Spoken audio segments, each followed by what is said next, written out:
क्यों बॉम्बे क्यों आना 10 फीसदी? जब तैयारी शुरू की थी तो IIT Bombay, IIT Bombay, IIT Bombay यही बस था। यही होता। हाँ, तो बाकी आईआईटीज़ के बारे में कभी ज़्यादा सोचा भी नहीं था। उसके बाद जेईई की तैयारी के लिए मैं कोटा गया। मतलब yoga is one of the reasons कि आप जेईई क्लियर कर पाए। एस्पिरेंट्स के लिए यही मैसेज है कि डिसिप्लिन बहुत ज़रूरी है, अनुशासन हमेशा रखना जीवन में। कोटा बहुत बदनाम है अबाउट सुसाइड्स। नॉर्मली अगर सोचा जाए तो आईसीयू में जाने के बाद वो नर्वसनेस या फिर वो सब चीज़ बिल्कुल भी नहीं था। मैं काफ़ी शांत था, मुझसे ज़्यादा डॉक्टर डर रहे थे एक्चुअली। तो क्या आप कोई मैसेज देना चाहोगे टू एस्पिरेंट्स या पेरेंट्स? सबसे यही कहना चाहूँगा कि जेईई आपके जीवन का लास्ट एग्ज़ाम नहीं है, ऐसे और भी एग्ज़ाम्स आएंगे। अगर इस एग्ज़ाम में आपको फेल्योर आया है तो इस फेल्योर को स्वीकार करके आगे बढ़ो। You know because life is ultimately most important. Life रहेगा तो बच्चा कुछ आगे लाइफ में कर पाएगा नहीं। बहुत बार मैं रोता भी था कि घर की याद आ रही है। तो कई बार ऐसा होता था कि मैं फ़ोन पे बात कर रहा हूँ और साथ में रो भी रहा हूँ। यार फाइनेंशियली कितना स्ट्रेन आता है या कितना खर्चा होता है for a 2-year stay in Kota, से in reputed classes while preparing for JEE? तुम्हारे पर्सनली क्या व्यूज हैं? ड्रॉप लेना चाहिए, नहीं लेना चाहिए? हाँ, कई केसेस में ओवर कॉन्फिडेंस होता है, बट मैं मेरे एक्सपीरियंस से अगर बताऊँ तो मुझे काफ़ी स्ट्रांगली फील हो रहा था कि मुझे ड्रॉप लेना चाहिए। एंड जो स्टूडेंट्स उन्हें आइडेंटिफाई लगता है कि यार ये पोटेंशियल है, ये हमारा रैंक लाने वाला है, are there any negative distraction in Kota, जैसे ड्रग इशू है या अल्कोहल इशू है? हाँ, ये रियलिटी तो है। आईआईटी आने का ये मतलब नहीं होता है कि आप एक अच्छे इंसान हो।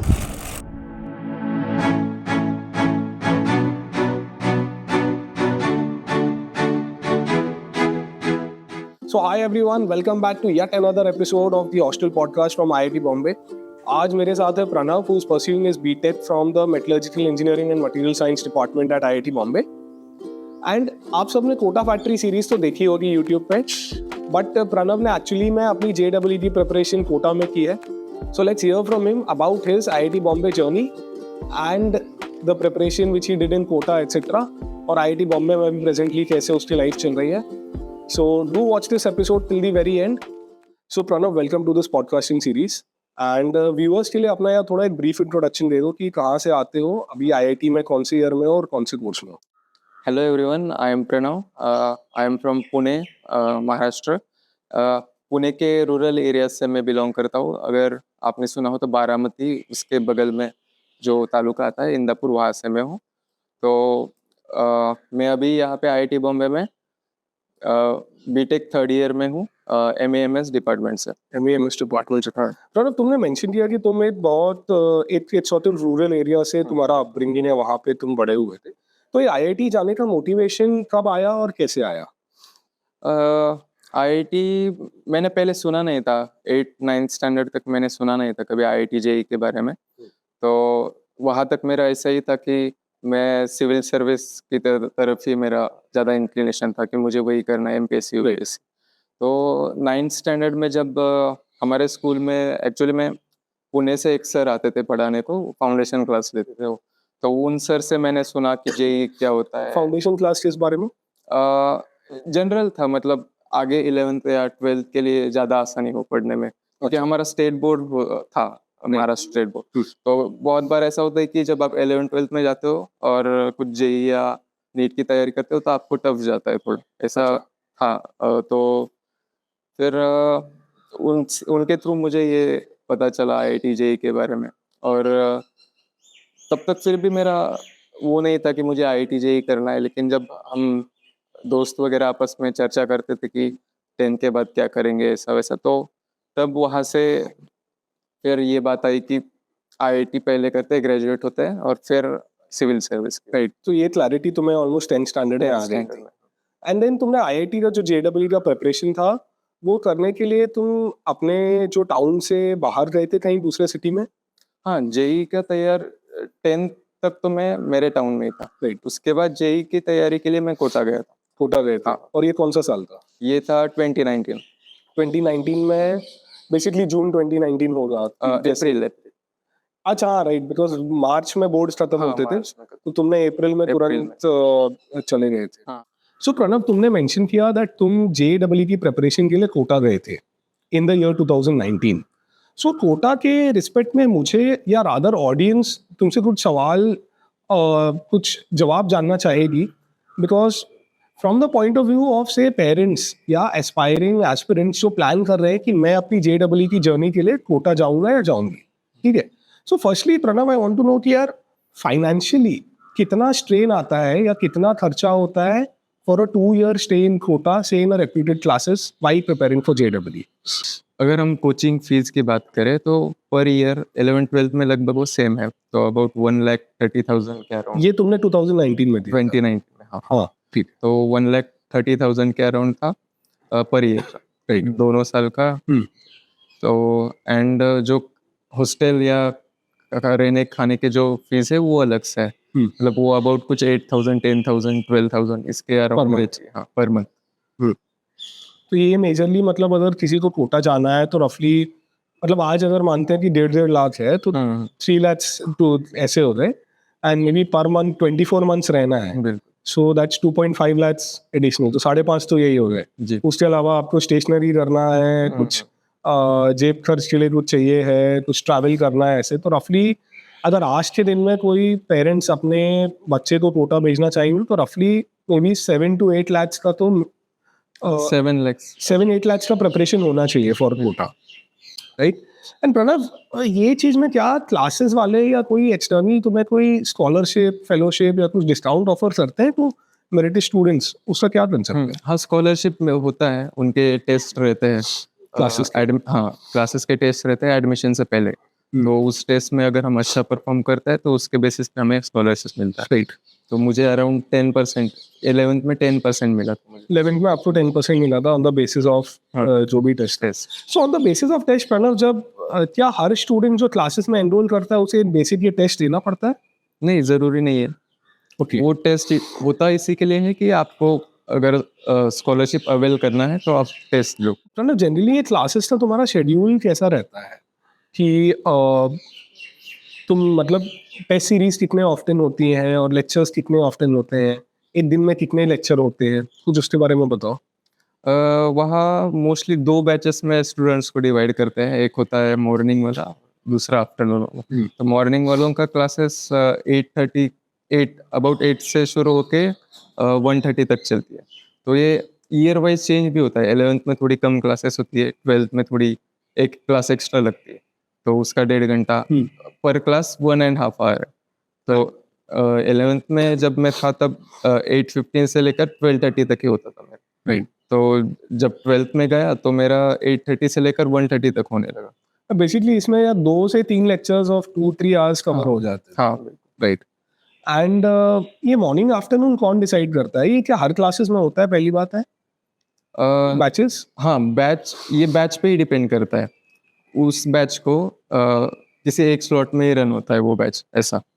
ओके। हाँ, मतलब या अगर आपको मॉर्निंग वाला बैच मिला है तो वो बैच पूरे साल भर मॉर्निंग में ही चलेगा। वो तो ये आप डिसाइड करते हो, क्लासेस डिसाइड क्लास डिसाइड करता है। तो अगर कुछ लोग होते हैं ना, जैसे पढ़ाई करते हैं, उनका होता है टेंडेंसी मैं मॉर्निंग में ज़्यादा अच्छे से पढ़ लेता हूँ, आफ्टरनून में, तो वो चीज़ में शायद उल्टा फंस सकता है। हाँ, उल्टा फंस सकता है। ओके। एंड टेस्ट सीरीज कितने ऑफ्टन होती है?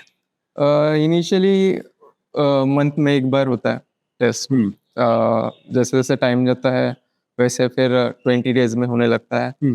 फिर ये 20 डेज की फ्रिक्वेंसी से चलता है जब तक 11th आपका ख़त्म हो रहा है।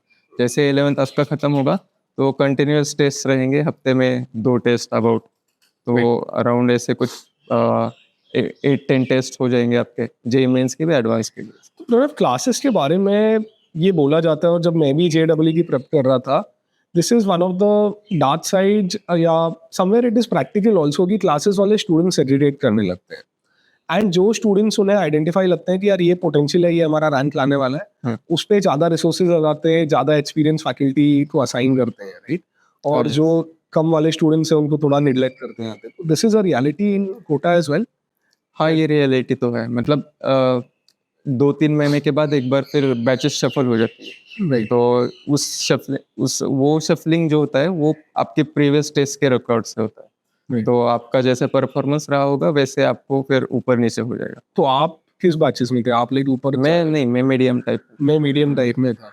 और जनरली जिन बच्चों का सिलेक्शन होता है, क्या वो मोस्टली वो अपर वाले बैचेस से होते हैं या लोअर वाले से भी कभी कभी? लोअर वालों से भी सिलेक्शन होता है, अगर वो आखिर तक मेहनत करे तो लोअर वालों से भी होता है। राइट। पर ना आखिर तक मेहनत कर रहे तुमने बोला, हाँ। तो यार एक स्टूडेंट को कोटा में आप क्या एडवाइस दोगे इन टर्म्स ऑफ से अवॉइडिंग डिस्ट्रैक्शंस और in terms of maintaining the focus?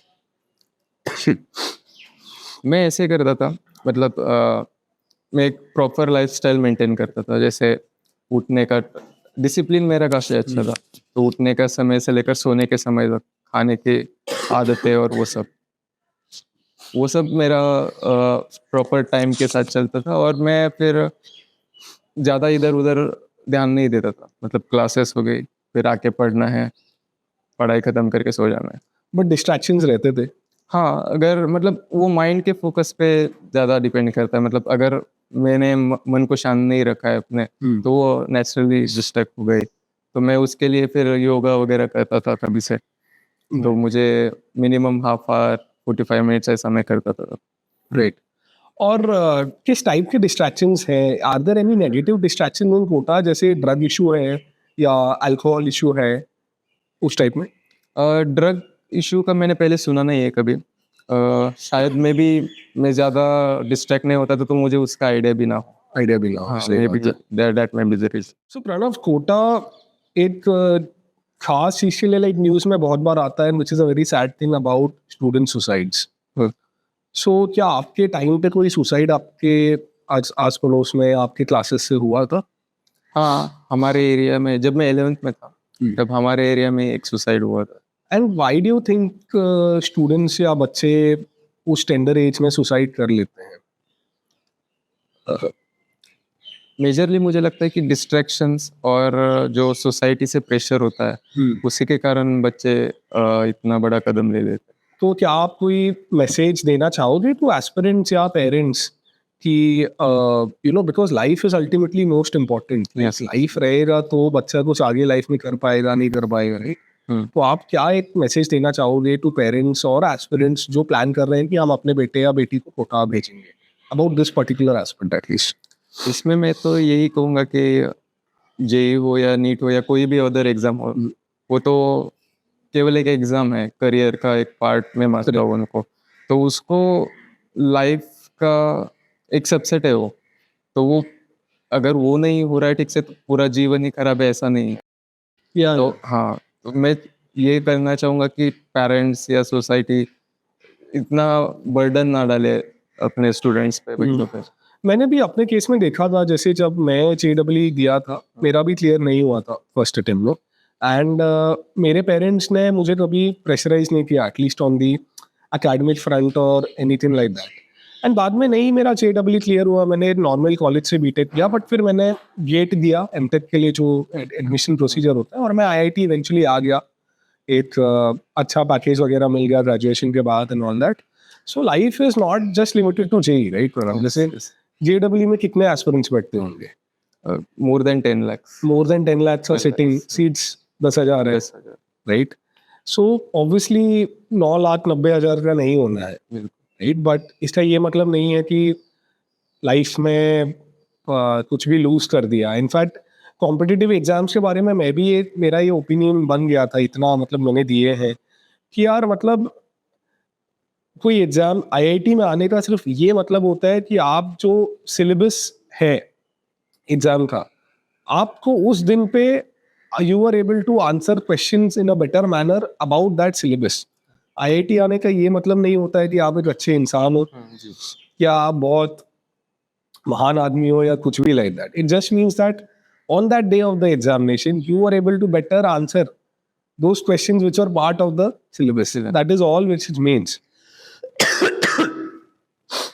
So ठीक है, लाइफ में बहुत कुछ किया जा सकता है, it's not IIT is just not the limitation. Anyway Pranav, coming back to Kota, मुझे जानना है यार, जैसे कोटा सीरीज एक यूट्यूब पे था, राइट? कोटा फैक्ट्री एक यूट्यूब पे सीरीज थी, आपने देखी है? नहीं। ये बंदा है, मतलब ये डिस्ट्रैक्शन, मतलब इसमें सब छोड़ छाड़ के बैठा है, ये सब अपना काम करता है। एनीवे, तो उसमें जो क्लासेस है उन्हें बहुत नेगेटिव वे में पोर्ट्रे किया जाता है कोटा में, दैट वो वहाँ पे सिर्फ पैसे बनाने के लिए, उनमें कोई एम्पैथी नहीं है, कोई स्टूडेंट्स के प्रति संवेदनशीलता नहीं है। ये कितना ट्रू है?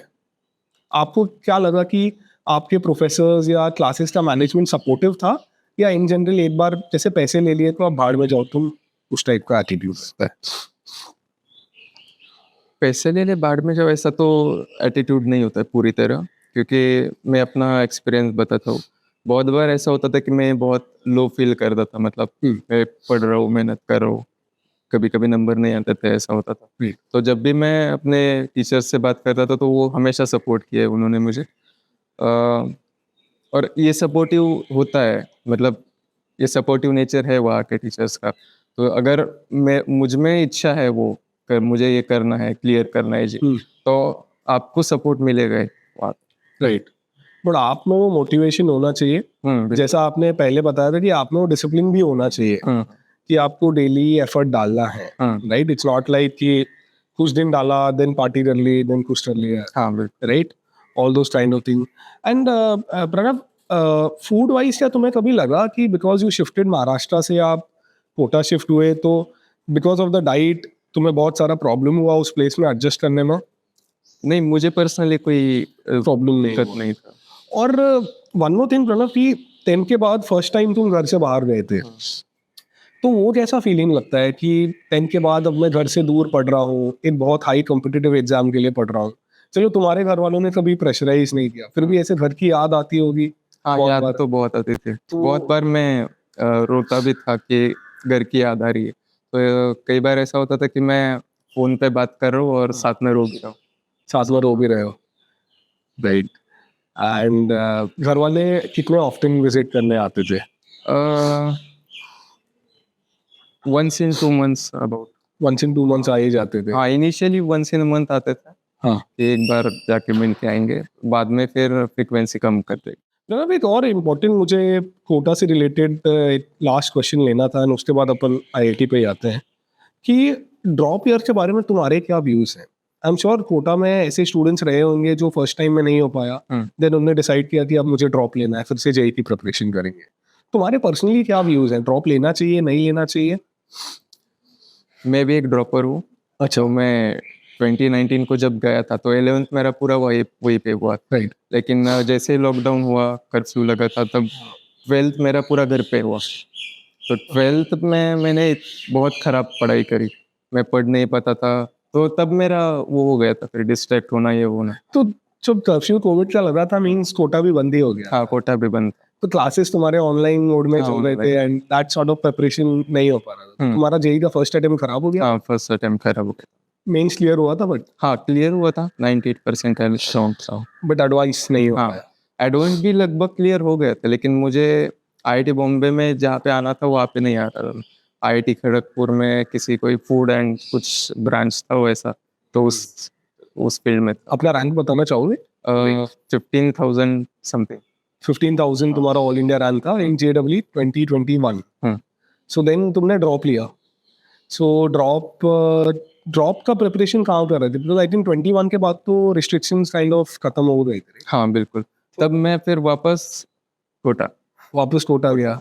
तो इसमें सब एडिशनल खर्चा हुआ तुम्हारा? हाँ, कि तो तुमने ऑनलाइन में भी और ऑफलाइन में भी उतनी फीस तो उतनी भरी, हॉस्टल का तुम्हारा बच गया होगा बिकॉज तब तो तुम घर पे रह रहे थे, खाना पीना बच गया। और जब तुम ड्रॉप ईयर में वापस गए तो फिर तुमने कितनी फीस भरी थी? तब मुझे जे एडवांस के रैंक के बेसिस पे फिर स्कॉलरशिप मिला था, तो 30% स्कॉलरशिप मिला था मुझे, तो 70% फीस मैंने पे करी। Right, and then you studied again, और सेकंड अटेम्प्ट में 2022 में बेसिकली, तब फिर क्या रैंक इंप्रूवमेंट हुई थी? तब मेरी 8,000 हुई।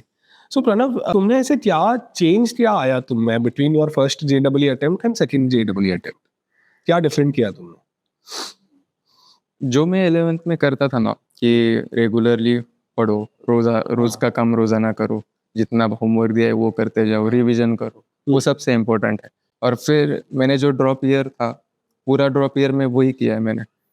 अराउंड 6-7 आवर्स में सेल्फ स्टडी करता था और 6 आवर्स का लगभग क्लास रहता था।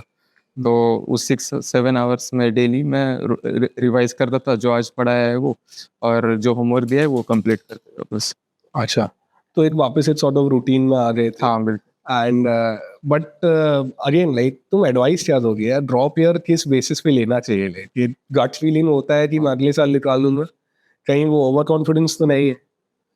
हाँ, कई केसेस में ओवर कॉन्फिडेंस होता है, बट मैं मेरे एक्सपीरियंस से अगर बताऊँ तो मुझे काफ़ी स्ट्रांगली फील हो रहा था कि मुझे ड्रॉप लेना चाहिए, क्योंकि मैं ड्रॉप इसलिए लिया था क्योंकि मैं पूरा एफर्ट डाल ही नहीं पाया था जब मैंने फर्स्ट जेई दिया था, क्योंकि 11th तक तो मैंने पढ़ा था लेकिन 12th में मैंने कुछ किया नहीं था, ऐसा था।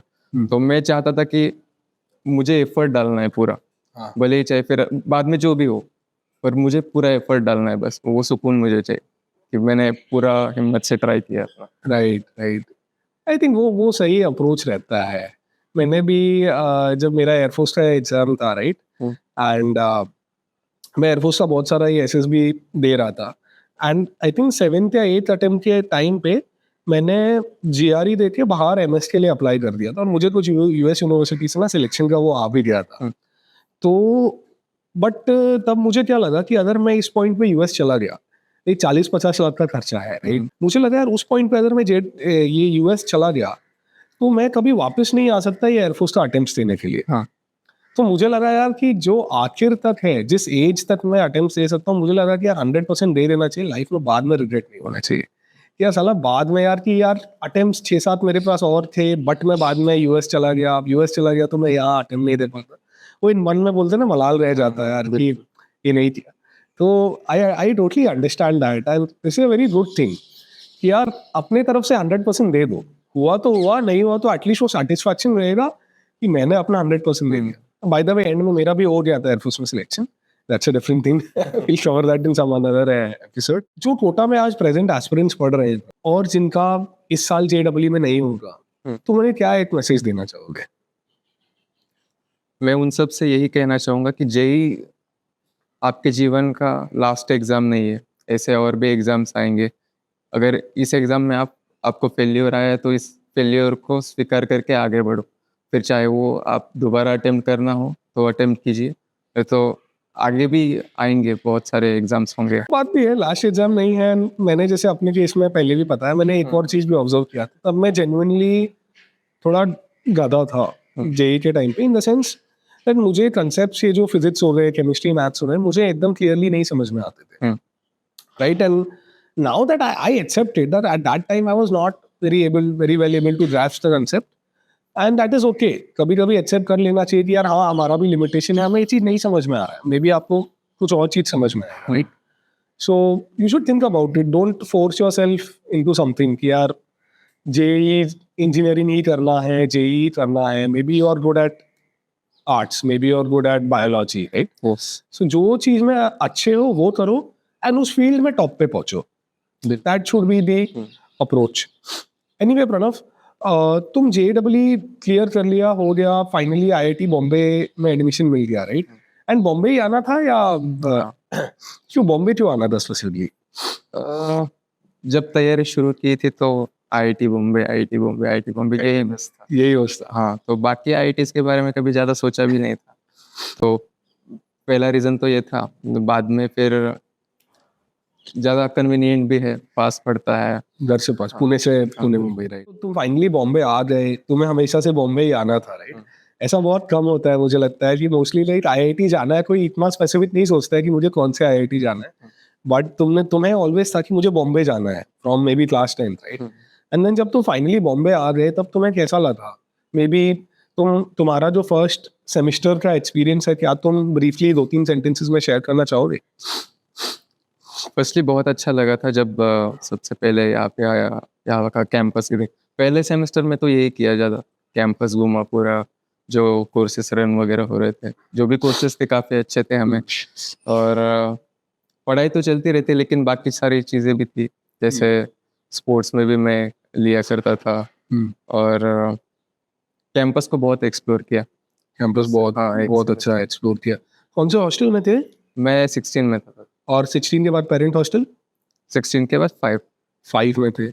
और अपार्ट फ्रॉम एकेडमिक लाइफ वो तो ठीक है, यहाँ पे जैसे कोर्सेज है, सर्टेन लोड रहता है, हाँ। सर्टेन ऑब्वियसली अभी CGPI मेंटेन करना है, ये सब करना है, तो NSS की एक्टिविटीज में काफी ज्यादा इन्वॉल्व हो, थे भी और हो, राइट? तो NSS क्या होता है एग्जैक्टली? NSS स्टार्टिंग फ्रॉम मैं फुल फॉर्म बताना चाहूँगा क्योंकि बहुत लोग Yes. यहाँ पे गड़बड़ करते हैं। NSS is national service scheme.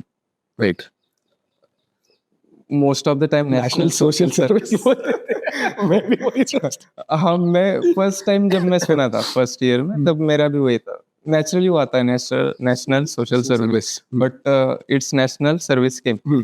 तो फर्स्ट ईयर में मैं जब हमें NOCS करके एक कोर्स रहता था जो कंपलसरी करना होता है सभी बीटेक्स को, तो उसमें NSS एक ऑप्शन रहता है, NSO और NCC, ऐसे 3 ऑप्शन आते हैं। उन तीनों में से एक में आपको लेना होता है। By the way, NSO is national sports organisation, तो उसके अंतर्गत you have to enrol in one of the sports हाँ, yes. एंड डेली उसके प्रैक्टिस जाना है and all that. NCC is a national cadet corps. So जैसे IIT Bombay के अंदर IIT बॉम्बे का NCC है, तो फिर देन आपको उनकी एक्टिविटीज में पार्टिसिपेट करना है, जो भी उनका कैंप्स होता है, ड्रिल्स होता है, एक्सरसाइजेज होती है, राइट? एंड देन तुम्हारा था नेशनल सर्विस स्कीम, तो you opted for the national service scheme. तो उसके I opted for national sports organisation cricket. अच्छा, हाँ, तो NSS से जब मैं NSS में तो मैं सेकेंड ईयर से हूँ।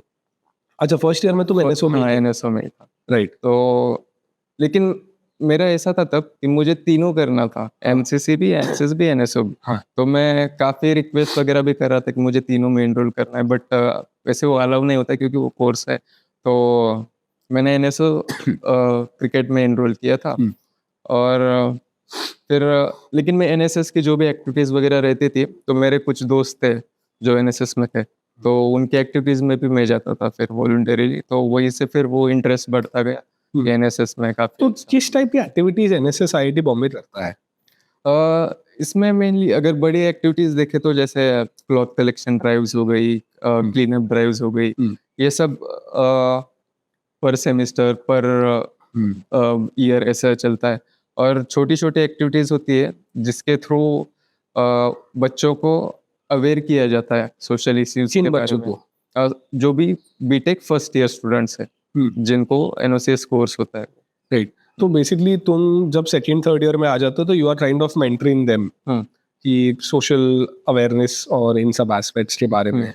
और तुमने जैसे मेंशन किया कलेक्शन ड्राइव्स करते हो, तो कलेक्शन ड्राइव कैसे करते हो तुम एग्जैक्टली? जो भी NSS का टीम रहता है, इसमें सेकेंड ईयर स्टूडेंट्स होते हैं, थर्ड ईयर स्टूडेंट्स और फोर्थ ईयर के ओवरऑल कोऑर्डिनेटर्स। तो अबाउट ये जो पूरा टीम है 50-60 मेंबर्स का, ये सब पूरा प्लान करता है कि क्या करना है, कैसे करना है। और जो फ्रेशर्स रहते हैं फर्स्ट ईयर वाले स्टूडेंट्स, वो एग्जीक्यूट करने में हेल्प करता है। राइट। तो और मेन पर्पस भी ये होता है कि उनको एग्जीक्यूट करने में इन्वॉल्व किया जाए, ताकि ऑन ग्राउंड उनको बहुत सी चीज़ें समझ में भी आए। और ये सब करके तुम्हें क्या चेंजेस आए हैं? एक तो मैं टीम को मैनेज करना अच्छे से वो मैं सीख रहा हूँ, अभी भी सीख रहा हूँ, वो काफ़ी इम्प्रूव हुआ है मेरा। दूसरा ये है कि सोसाइटी के प्रति जो रिस्पॉन्सिबिलिटी होता है उसका अवेयरनेस काफ़ी बढ़ रहा है मेरा। एंड वो बहुत इम्पोर्टेंट लगता है कि because you are in maybe like IIT, तुम प्लेस होगे in a higher position in some company, and एक वो डिसीजन मेकिंग अथॉरिटी में तुम कहीं ना कहीं every IITian who does well in his career, somewhere he'll be in that decision making step, right? In that power, decision making power उसके पास होगा in some years in the industry. Yes. So you feel that हमें socially aware रहना चाहिए कि society में क्या issues हैं, society हमसे क्या एक्सपेक्ट करता है, so that when we are in that position to make decisions, we kind of take decisions such that it's beneficial for the greater society, not just a very narrow section of the society. कुछ उस type की चीजें हैं। हाँ।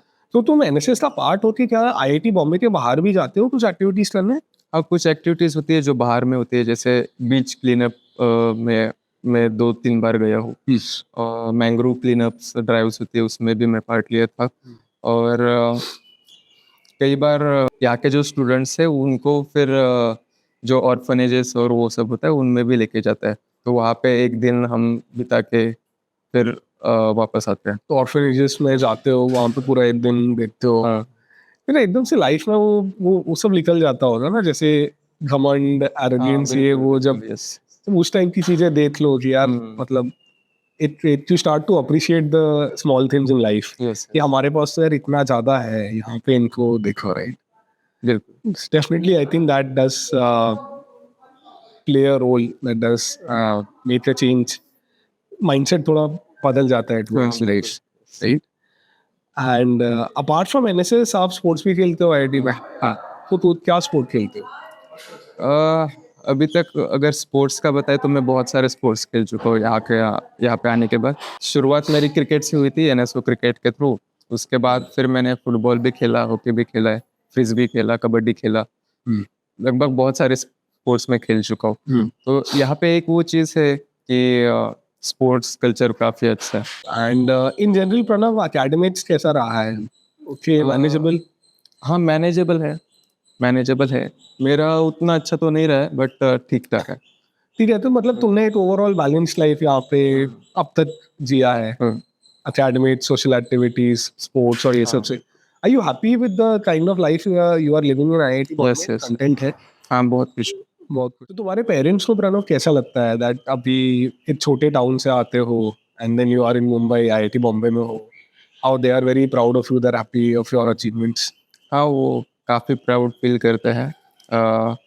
जब मेरा selection हुआ था तो about one of the first from our town ऐसा था। तो इस बात से काफ़ी खुश होते हैं वो कि और अभी मतलब अभी पिछले कुछ 1-2 साल में और भी बच्चों का सिलेक्शन भी हुआ है यहाँ पे, राइट। तो ये एक गाइडिंग टॉर्च की तरह भी उनको काफ़ी अच्छा। तो प्रणव, जैसे तुमने एनएसएस के through, you are now holding any position in the NSS? हाँ core team member. You are a core team member in the NSS, and तुमने अब इतना एक्सपीरियंस थोड़ा जितना ले लिया है 2-3 साल का, तुमने कुछ इश्यूज तो आइडेंटिफाई कर लिए होंगे कि सोसाइटी में ये प्रॉब्लम्स है, ऐसा वैसा है। हाँ। तो अपने टाउन के एस्पेक्ट में, हाँ। अगर तुम्हारे पास कोई पावर है, पैसा है, तो तुम अपने टाउन में क्या चेंजेस लाना चाहोगे? बारामती के पास जो तुम्हारा टाउन है, तुम उसमें क्या चेंजेस लाना चाहोगे और क्या प्रॉब्लम्स है? एक्चुअली सबसे बड़ा प्रॉब्लम जो मैं नोटिस कर पाया वो है अवेयरनेस का। लोगों में अवेयरनेस कम होता है काफ़ी चीज़ों के रिलेटेड। जैसे अगर मैं अपने टाउन को देखूँ तो एनवायरनमेंट रिलेटेड काफ़ी इश्यूज़ है। से सिटीज़ में भी है, लेकिन यहाँ के लोग चलो ठीक है अवेयर तो बेटर, अवेयरनेस लेवल अच्छा है यहाँ। भले इम्प्लीमेंट करें ना करें, एटलीस्ट अवेयर है। तो गांव में उतना अवेयरनेस नहीं होता है। गांव में मतलब लोग ज़्यादा बिना कुछ सोचे चीज़ें करते रहते हैं, लाइक इट। जैसे मतलब कैरी बैग्स, पॉलीथीन्स हो यूज़ तो सभी करते हैं, लेकिन उसका अच्छे से डिस्पोज नहीं हो पाएगा, ये सब चीज़ें। तो कचरे का प्रॉब्लम है, बहुत सारी दिक्कत है ऐसे। लाइफस्टाइल कैसा है आईआईटी में? आईआईटी में सुबह क्लासेस होती है, सुबह से लेकर मतलब क्लासेस का ऐसा हर बैच का अलग अलग चलेगा। इट्स लाइक दैट कि सुबह से लेकर शाम तक अलग अलग स्लॉट्स में आपकी क्लासेस होंगी, और उसके बाद फिर बाकी समय में आपको जब पढ़ना हो तो पढ़ लो। और बाकी चीज़ें भी मैनेज करना होता है, जैसे स्पोर्ट्स हो गया या फिर कोई एक्स्ट्रा करिकुलर और है तो उसमें। तो अगर मैं अपना बताऊँ तो मेरा लाइफस्टाइल कुछ मतलब मैंने काफ़ी अच्छा मेंटेन किया है अभी भी, क्योंकि डिसिप्लिन मुझे अच्छा लगता है काफ़ी। तो मैं सुबह अराउंड 4 बजे उठ जाता हूँ, वहाँ से फिर मेरा दिन शुरू होता है। सबसे शुरुआत में मैं नहा धो के फिर कसरत वगैरह करूँगा। उसके बाद फिर मैं ब्रेकफास्ट करके फिर क्लासेस के बाद फिर वापस लंच के बाद फिर बीच का जनरली आफ्टरनून में लैब्स होती है। लैब्स के बाद फिर स्नैक्स का टाइम होता है। स्नैक्स के बाद फिर उसके बाद फिर मैं खेलने जाता हूँ। तो खेलना आफ्टर 5 फिर वेरी करता है, बहुत बार मैं 2-3-4 घंटे भी खेल लेता हूँ। सही है। बाद में आए, डिनर किया, हाँ ऑफ कर दिया आपने? जनरली मैं डिनर तो नहीं करता हूँ, सनसेट के बाद नहीं करता हूँ। बहुत अच्छा है यार। आई मीन तुम प्रॉपर मतलब 4 बजे उठ जाना है, सनसेट के बाद खाना नहीं खाना है। It's really good.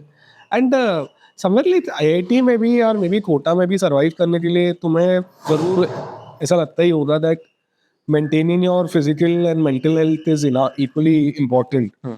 तुम सिर्फ 24 घंटे पढ़ाई पढ़ाई पढ़ाई नहीं कर सकते, तुम्हें फिजिकली भी बॉडी को, मेंटली भी बॉडी को अच्छा रखना पड़ता है। थ्रू आउट दिस जो जर्नी है आपका, एंड आपने जैसे मेंशन किया दैट योगा भी करते हो, राइट?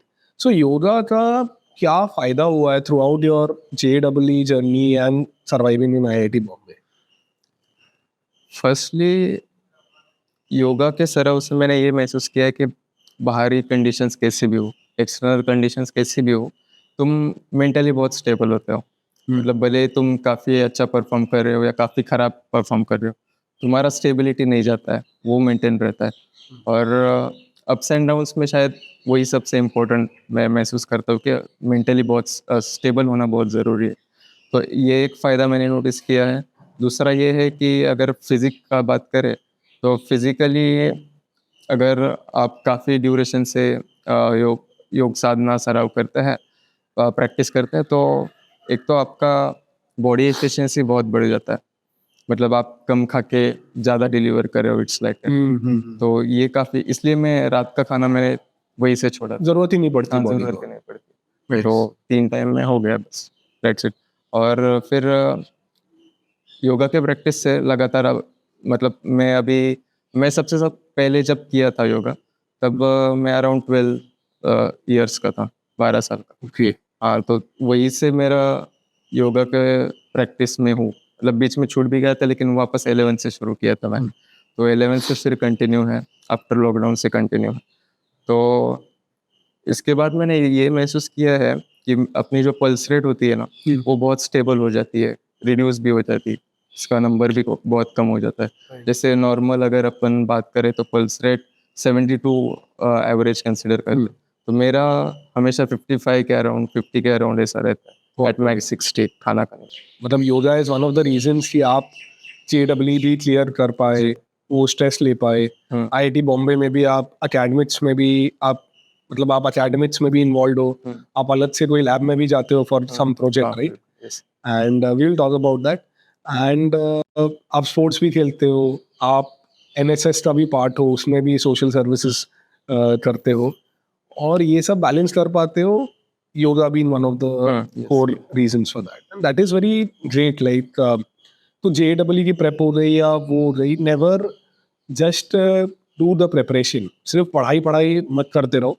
पढ़ाई के साथ साथ फिजिकली भी बॉडी को चुस्त रखना पड़ता है, मेंटली भी बॉडी को चुस्त रखना पड़ता है, for which yoga you would advise कि बहुत एक अच्छा चीज़ है। मैं नहीं करता हूँ, एंड आई थिंक ये सुनने के बाद मुझे भी लगता है मुझे भी योगा स्टार्ट करना चाहिए। बिकॉज फिजिकल फिटनेस तो मैं मेंटेन रखता हूँ, बट नॉट लाइक अंदर मेंटल फिटनेस उस टाइप को मैं कुछ अलग से नहीं करता हूँ for that. So it's a very interesting thing. So Pranav, MEMS department जो है IIT बॉम्बे का, तो उसके स्पेसिफिक कुछ सवाल थे मेरे, like how is the course for BTech students? वो एक काफ़ी, क्या there is a scope for exploration, या there is a very some form of rigidity या फ्लेक्सिबिलिटी इन द कोर्स? कैसे होता है? हमारे बैच से कोर्स करिकुलम काफ़ी चेंज हुआ है। तो अभी का जो करंट करिकुलम है वो काफ़ी फ्लेक्सिबल है, काफ़ी एंगेजिंग है। ये मैंने काफ़ी रियलाइज़ किया है कि स्टूडेंट्स को ज़्यादा इन्वॉल्व कर रहे हैं अभी कोर्सेस में, तो ये हर किसी के डेवलपमेंट के लिए काफ़ी अच्छा है। सो प्रणव, देन तुम अभी थर्ड ईयर में हो, right? And almost 1 year, 1.5 year के बाद अब IIT से निकल जाओगे, तो आगे का क्या सोचा है तुमने? शॉर्ट टर्म में तुम्हें क्या करना है? मैं हायर स्टडीज़ के लिए जाऊंगा सबसे पहले, और फाइनली मैं रूरल डेवलपमेंट के लिए काम करना चाहता हूँ। क्योंकि मैं ऐसा, मतलब अंदर से महसूस करता हूँ कि मैं जितना भी अच्छा कर पाऊंगा वो रूरल डेवलपमेंट फील्ड से काफ़ी मैच करता है, तो मैं उस एरिया में जाके, तो आपको एक सॉर्ट ऑफ सोसाइटी को गिव बैक करना है सबके। That is your, I think that is a very noble, that is a very noble thought कि अपना लाइफ तुम्हें डेडिकेट करना है to help the society, help you know that thing, and not just accumulate wealth. हाँ, yes, right, वो type का है attitude. Conclude with, ये बहुत ही एक इंटरेस्टिंग एपिसोड था। हमने कोटा के बारे में बात किया।